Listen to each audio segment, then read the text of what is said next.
Hey y'all, it's Jessie Murph, and I'm here chatting with Milky.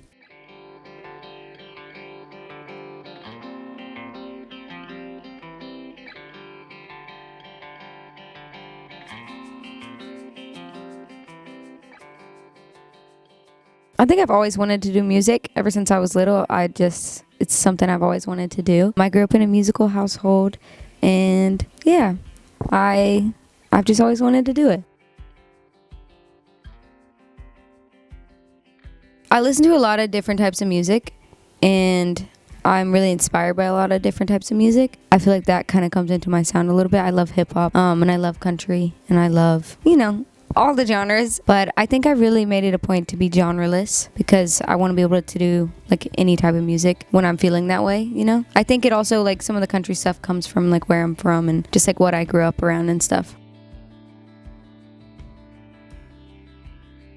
I feel like that mixtape, I wasn't really like thinking about it as a whole. I would just kind of write the songs as I was going through things, and it ended up kind of coming together as a culmination because it was like all from the same period of my life, and it was a hard time. It was like not, I don't know, there's a lot of like mental health stuff and just other like darker themes and just like raw stuff in there. But yeah, that was a hard project to write, but I think it's important to put that stuff out there,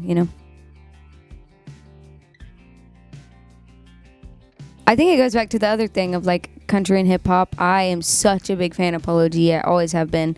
Love his music. So that was really cool to do.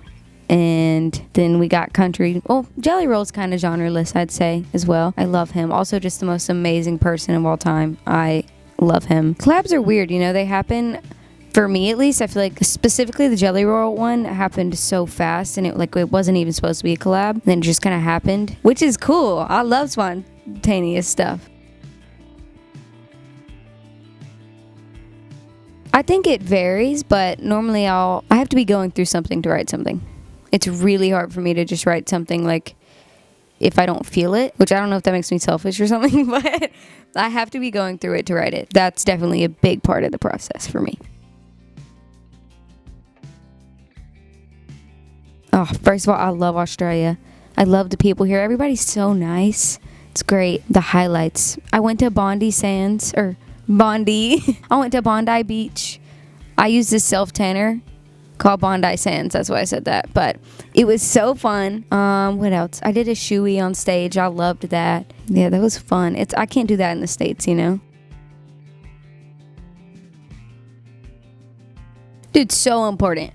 I think it's the most important part of all of this. It's like, because you can be connected like online, and I love like talking to people through DMs and stuff, but being like in person with them, in the room with them, and like feeling that energy together and stuff is so special. And I think it's my favorite part of this, definitely. 2024, I got lots of music, maybe a project, yeah, and definitely more shows.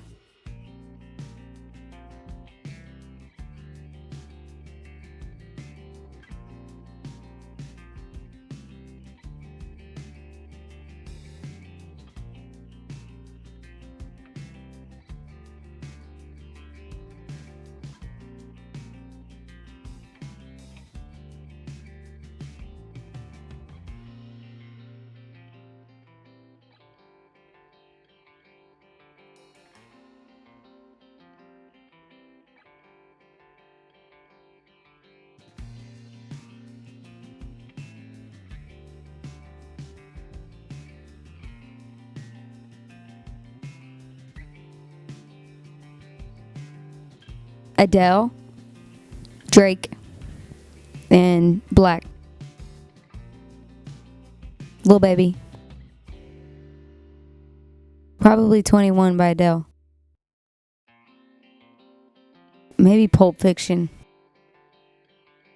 Ooh, nothing at all. It's blank. Miley Cyrus is Miley Cyrus, right?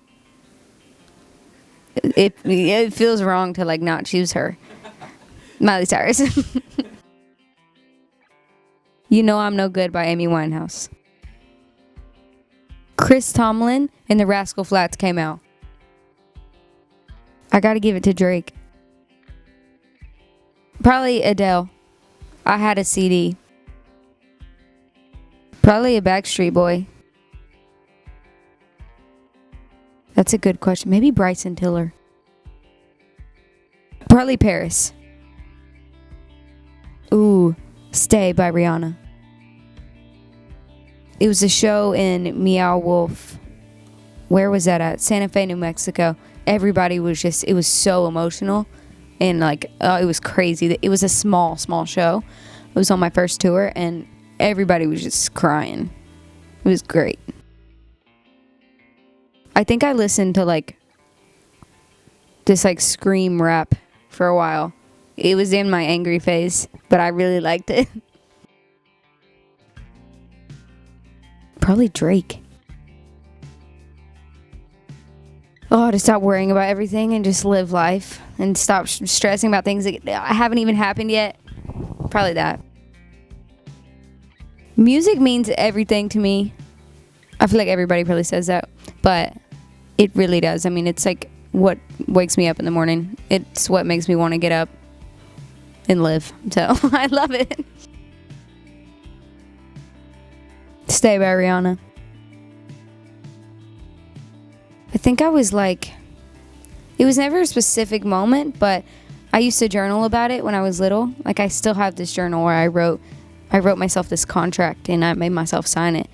And it was like, I know this sounds crazy, but I will be a singer one day. And I think I was like 12 or 13 maybe, but definitely like 9, I think, is when I really started to be like, I want to be a singer.